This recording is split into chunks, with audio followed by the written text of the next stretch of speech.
Peço para o Lucas colocar aí a projeção da nossa reflexão. As 7 últimas palavras da cruz. E os textos são todos esses.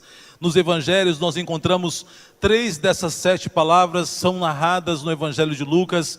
Outras 3 palavras são narradas no evangelho de João. E uma palavra, ela é dita tanto no evangelista Mateus quanto no evangelista Marcos, a mesma palavra. Então não estão todas reunidas num só texto, por isso não vamos poder lê-los todos agora separadamente, mas vamos ler durante a nossa reflexão, são todos esses que estão ali, essa reflexão sobre as 7 últimas palavras da cruz.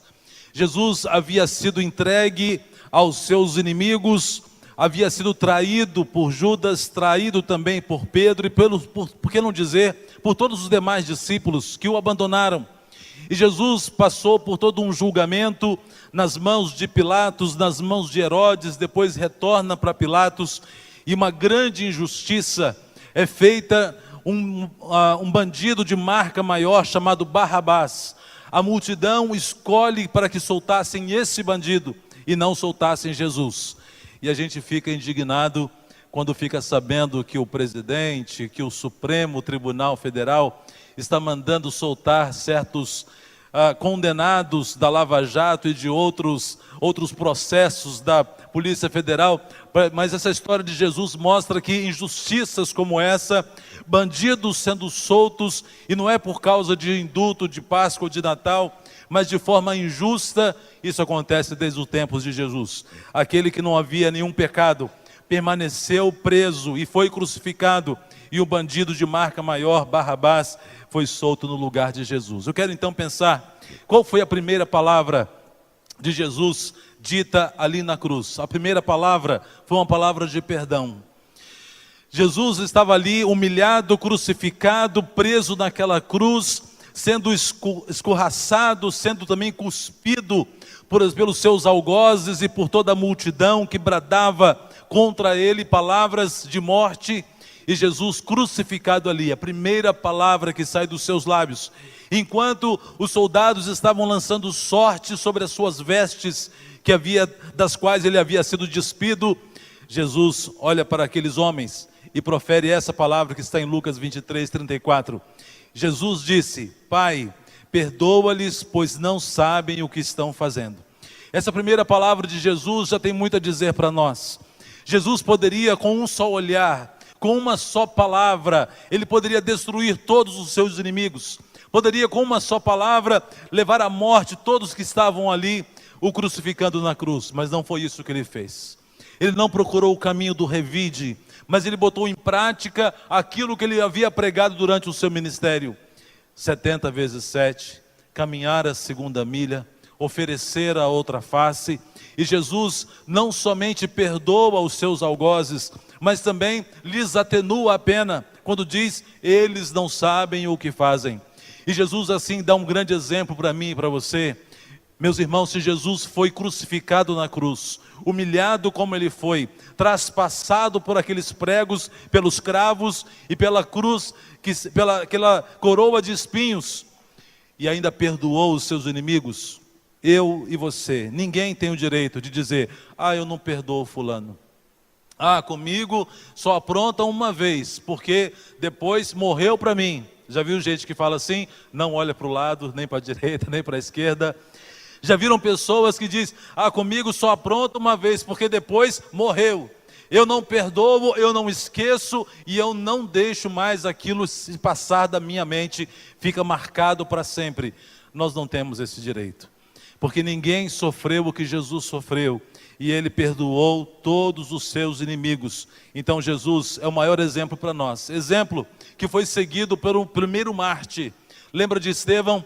Estevão, quando estava sendo apedrejado, quando estava sendo ali morto por uma forma injusta, um primeiro mártir, ele olha para os céus, vê os céus abertos, e Jesus em pé, diante do trono do lado do Pai, e Estevão olhando para Jesus diz: Pai, perdoa porque eles não sabem o que estão fazendo. Estevão seguiu os passos de Jesus. Estevão repetiu as palavras de Jesus. Eu e você temos que fazer como Estevão, temos que fazer como Jesus. Em segundo lugar, a segunda palavra dita por Jesus foi uma palavra de salvação.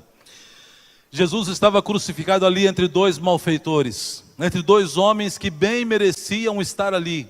Não eram homens que tinham feito um delito de pequena gravidade, não. Para morrerem na cruz, eram crucificados, eram condenados à morte de cruz, os piores criminosos daquela época. Para estarem morrendo ali na cruz, do lado de Jesus, alguma coisa, algum delito gravíssimo aqueles homens deveriam ter feito. A Bíblia não diz o que era. Poderia ter sido um assassinato, poderia ter sido um estupro, poderia ter sido até um assassinato em série. Não sabemos o que aqueles homens fizeram, mas não foi pouca coisa. Por isso, não existe que Jesus, alguns dizem, Jesus morreu entre um bom ladrão e um mau ladrão. Eu não sei se existe bom ladrão, todo ladrão para mim é ruim, não é? Diz que ladrão que rouba ladrão tem 100 anos de perdão, mas deixa aí outra história. Não sei qual era a história daqueles homens, mas se estavam morrendo na cruz, não eram ladrões de coisa pequena, não eram coisas simples que tinham cometido. E Jesus então, depois de ser um dos evangelistas, diz que os dois ladrões estavam zombando de Jesus, mas de repente, um deles reconhece, talvez vendo Jesus liberando palavras de perdão para os seus algozes, um deles muda a sua forma de pensar e olha para Jesus e diz: Mestre, Senhor, lembra-te de mim quando entrares no teu reino. E a resposta de Jesus foi: Jesus, lembra-te de mim quando entrares no teu reino. O ladrão falou. Jesus lhe respondeu: eu lhe garanto, hoje você estará comigo no paraíso. Uma palavra de salvação dita por Jesus, e essa palavra ecoa até hoje. Jesus está dizendo para mim e para você também: se você pedir perdão dos seus pecados a Ele, se você, assim como aquele homem crucificado, dizer: Senhor, lembra-te de mim na tua glória, sabe qual vai ser a resposta de Jesus? Hoje mesmo estarás comigo no paraíso, os teus pecados estão perdoados. Aquele homem ali crucificado não teve tempo de passar pelo batismo, não teve tempo de fazer nenhum curso de preparação para batismo na igreja, e Jesus disse o que para ele? Você estará comigo no paraíso hoje. Isso prova que batismo é para ser respeitado, é uma ordenança do Senhor, mas não é batismo que salva. Não é a igreja que salva, não são cursos que salvam ninguém. O que salva a minha e a sua alma é a palavra definitiva do Senhor dos Senhores, o Rei dos Reis, o nosso Senhor Jesus. Basta uma palavra dele e a nossa salvação estará garantida. Assim, a salvação, meus irmãos, ela é imediata, ela é instantânea para aquele que crê. A terceira palavra de Jesus na cruz foi uma palavra de afeição, foi uma palavra de cuidado. Jesus estava ali sendo crucificado. Não temos muitas informações sobre José, o esposo de Maria. Sabemos que Maria e José tiveram outros filhos além de Jesus. Depois do nascimento de Jesus, a Bíblia diz que haviam irmãos e irmãs de Jesus. E ali, durante a história, os evangelistas vão dizendo quase nada sobre José, na verdade nenhuma informação, o que leva a crer que José já deveria ter morrido há alguns anos. Maria já devia ser uma viúva. E Jesus ali como o filho mais velho daquela família, vendo Maria agora desamparada, porque mulher naquele tempo não podia trabalhar. A mulher não podia se autossustentar. Ela era totalmente dependente da figura masculina. E agora, para uma viúva, só restava ser cuidada pelo filho mais velho, ou então ser amparada por algum outro parente, ou então só cessaria a mendicância, se não houvesse nenhum parente próximo. E Jesus, agora imbuído tomando posse da sua responsabilidade como filho mais velho, olha para aquela cena, ali aos seus pés, está Maria e também João, um dos seus discípulos. E Jesus então, olhando para os dois, quando Jesus viu sua mãe ali, e perto dela o discípulo a quem ele amava, disse à sua mãe: aí está o seu filho. E ao discípulo: aí está a sua mãe. Daquela hora em diante o discípulo a levou para casa. Lendo os outros evangelhos, encontramos também, meus irmãos, que a mãe de João Batista era chamada Salomé. E Salomé era irmã de Maria, portanto, João o discípulo também era um parente de Maria, portanto era sobrinho de Maria. Jesus estava transferindo o cuidado da sua mãe para um parente, para o seu sobrinho que era João. E João, como diz o texto, a partir daquele momento levou-o para casa. Há um registro também que João depois, quando vai pastorear a igreja de Éfeso, Maria o acompanha, está morando com ele, dizendo assim a palavra que João cumpriu aquilo que Jesus havia lhe pedido. E esse cuidado de Jesus para com Maria, sua mãe, nos faz refletir que nós precisamos de cuidar das nossas famílias. Filhos precisam honrar os seus pais. Eu sempre digo isso, que honrar pai e mãe é o primeiro mandamento com promessa. Não honrar pai e mãe é alguém que está querendo dizer assim, eu não quero viver muito tempo. Sabia disso? Quem não honra pai e mãe não está querendo viver muito, porque a palavra de Deus tem uma promessa para quem honra pai e mãe, dizendo, honra teu pai e a tua mãe, para que vivas muito tempo sobre a terra. Então, significa, se eu não honro pai e mãe, eu não estou querendo viver muito tempo. Eu estou querendo já partir rapidinho. Se você quer viver muito, honra seu pai e sua mãe. Quantos aqui tem mãe viva igual eu? Levanta a mão aí, aqueles que têm as mães vivas. É um privilégio para nós. Vamos cuidar das nossas mães. Quando chegar em casa hoje, dá um telefonema para ela. Se você mora na mesma casa, dá um beijo nela. Se ela estranhar, fala, foi o pastor que mandou, não me pergunta nada. Só estou obedecendo o pedido que o pastor fez. Depois ela pergunta para ele o que eu estou fazendo aqui.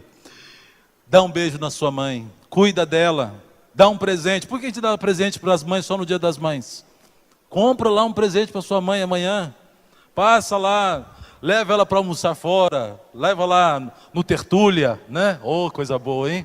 Já pensou? Já vou logo lá em cima, né? Já vou logo alto nível.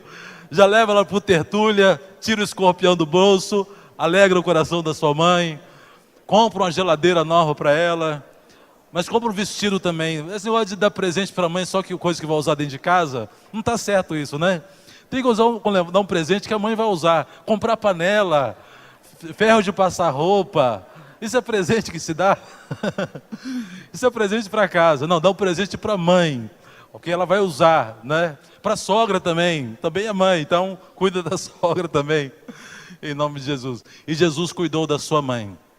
Jesus até o último minuto, mesmo ali sangrando, sentindo dores terríveis, ele não se esqueceu de Maria. A quarta palavra da cruz foi uma palavra de desamparo.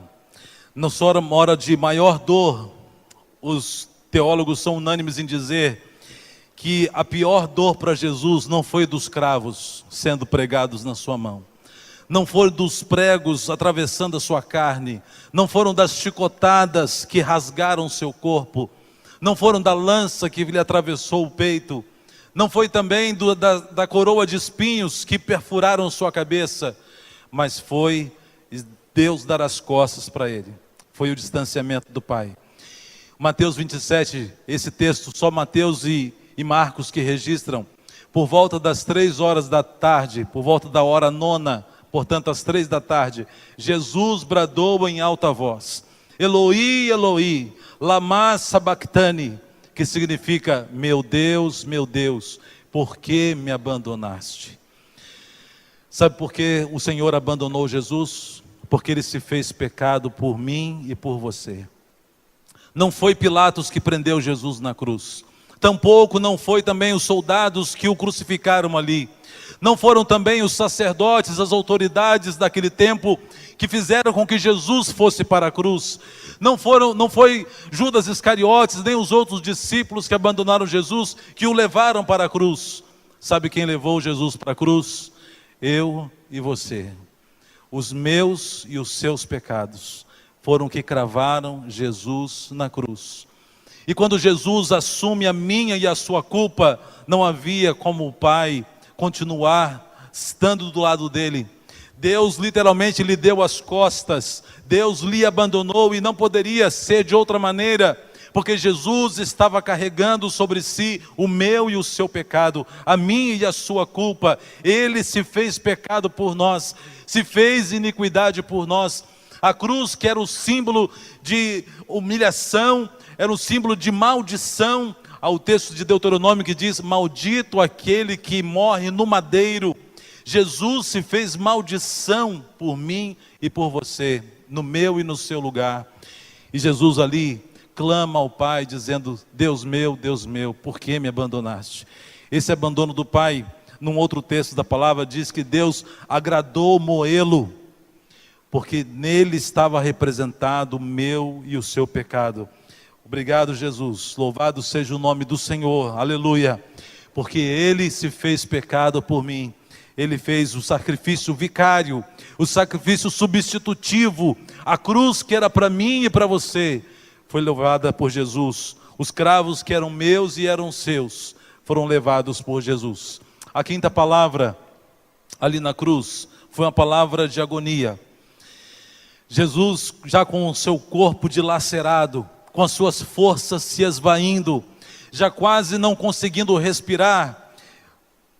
Nosso irmão Rubens, de saudosa memória, uma vez pregou uma mensagem aqui, cujo título era: o sacrifício, o sofrimento inimaginável de Jesus. E o irmão Rubens, naquela meditação, eu lembro até hoje, ele fez uma pesquisa segundo um médico legista e também um médico, um clínico geral, que analisando a forma como Jesus foi crucificado, a posição em que os seus braços ficavam, e a dor e todo o sofrimento que Jesus passou, aquele médico legista começa a descrever com riqueza de detalhes o tamanho sofrimento que Jesus estava passando na cruz. E mais, tanto era o sofrimento que aquela madeirazinha que ficava os pés pregados ali, era uma maneira de ainda prolongar a vida e o sofrimento do crucificado.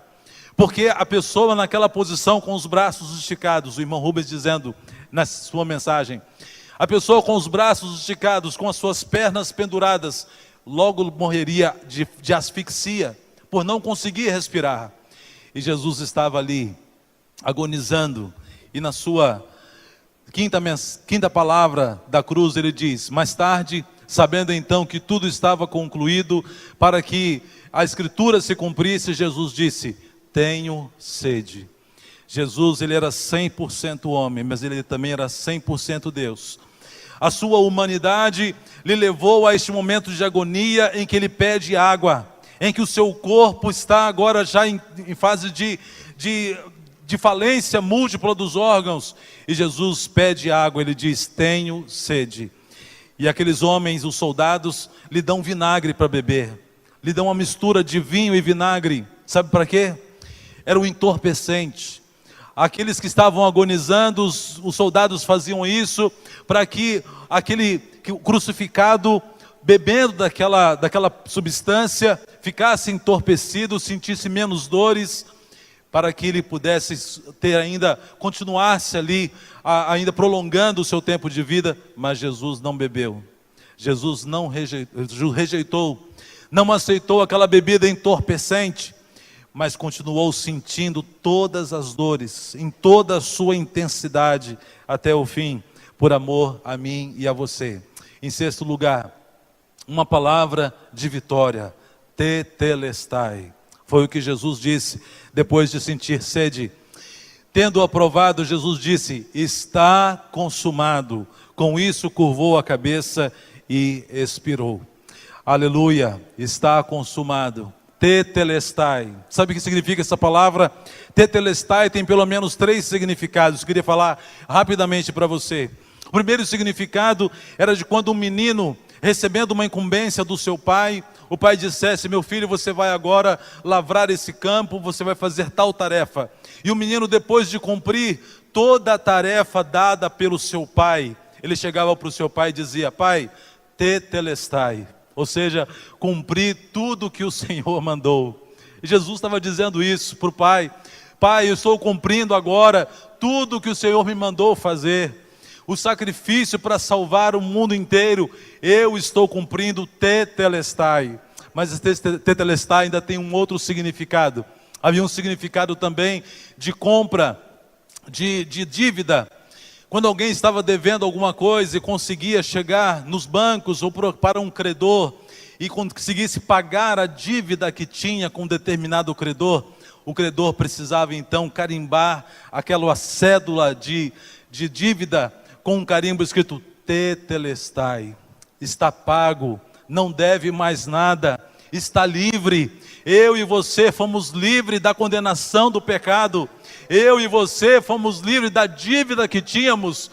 Depois Paulo vai dizer lá em Colossenses, porque a cédula que era contra nós, a cédula que era da nossa condenação, a dívida que eu e você tínhamos, foi cravada na cruz. Aleluia! Está tudo pago, não há mais condenação. E tetelestai ainda tem um terceiro significado. Tem um significado de propriedade. Quando alguém comprava uma determinada propriedade e quitava essa propriedade, a escritura vinha com um carimbo tetelestai, ou seja, com a escritura na mão a pessoa podia dizer: eu agora sou o proprietário desta terra, eu sou o proprietário desta herança. Jesus nos deu uma preciosa herança, meus irmãos. Com essa herança que Jesus nos deu, ao gritar na cruz tetelestai, eu e você recebemos a escritura do céu, para podermos morar nas moradas celestiais, ao lado do nosso Deus Todo-Poderoso. Aleluia, aleluia, louvado seja o Senhor, Ele nos garantiu. Aleluia, Jesus, aleluia, Jesus. E a última e derradeira palavra de Jesus na cruz, foi uma palavra de rendição. Depois que estava consumado o seu trabalho, depois que Jesus tinha cumprido toda a tarefa dada pelo seu Pai, e cravou na cruz a nossa condenação, Ele entrega a sua vida ao Senhor. Jesus bradou em alta voz: Pai, nas tuas mãos entrego o meu espírito. Tendo dito isto, expirou. Jesus, ao dizer assim, que estava entregando a sua vida, o seu espírito nas mãos do Pai, fala algumas coisas para nós. Essa palavra de Jesus não foi uma palavra de derrota, foi uma palavra de vitória. Foi também para dizer para mim e para você, que ao fecharmos os nossos olhos para este mundo, não vamos para um limbo, onde não se sabe para onde vai. Ao fecharmos os nossos olhos para este mundo, ao expirarmos, a nossa vida não entra num purgatório, onde é necessário que alguém fique fazendo novenas e fique fazendo semanas de oração e sextas-feiras e missas de sétimo dia. Não é nada necessário de nada disso. Também ao fecharmos os olhos para este mundo, quando Jesus diz: Pai, nas tuas mãos entrego o meu espírito, Ele está dando o destino certo para a alma daqueles que servem ao Senhor e que têm a salvação em Cristo Jesus. Jesus está dizendo que a nossa vida não entra num processo de sucessivas encarnações, reencarnações e de purificação do Espírito, mas ao fecharmos os olhos deste mundo, nós temos um destino certo, que é a glória celestial, quando estamos com o Senhor. Assim, Jesus está nos dando uma palavra de segurança, a mesma palavra segura que deu para o ladrão que estava ao seu lado, dizendo: hoje mesmo estarás comigo no paraíso. Palavras de segurança, palavras de vida eterna, que vêm do nosso Senhor Jesus. Assim, irmãos, concluímos a nossa reflexão. Jesus ressuscitou para que eu e você tivéssemos vida. Qual é a sua decisão? Qual vai ser a sua decisão hoje? Será que hoje você vai aproveitar essa oportunidade e dizer como um daqueles ladrões: Senhor, lembra-te de mim, me perdoa, eu reconheço os meus pecados? Ou você vai continuar indiferente ao sacrifício de Jesus, que morreu na cruz por mim e por você, que sofreu toda essa dor, não por acaso e não por uma derrota dele, pelo contrário, a maior das vitórias, Jesus conquistou na cruz, vencendo a morte, vencendo o pecado, nos trazendo vida e nos religando novamente em comunhão com o Pai. Eu gostaria de orar com você nesse momento, e que você, à luz de tudo que nós ouvimos, esse culto cantado, tantas mensagens maravilhosas que nós ouvimos nessa noite, que nos levaram à presença de Deus, que trouxe a presença de Deus a este lugar. Agora é o momento de você refletir: como está a sua vida com o Senhor? Você reconhece que Jesus é o seu Senhor, é o seu Salvador? Você já tem confessado Jesus como o seu Deus, como o Senhor da sua vida? Você já tem confessado Jesus como o seu Rei dos Reis, o seu Senhor dos Senhores. Ele está aqui hoje. Ele não está mais preso na cruz. Ele não está mais detido num túmulo. Mas a tumba ficou vazia. A cruz está vazia. Mas o céu está cheio, para que o meu coração e o seu coração também fiquem cheios da graça do Senhor. Vamos orar. Vamos falar com o Pai. Diga ao Senhor, vamos orar juntos. Repita as palavras que vou dizer.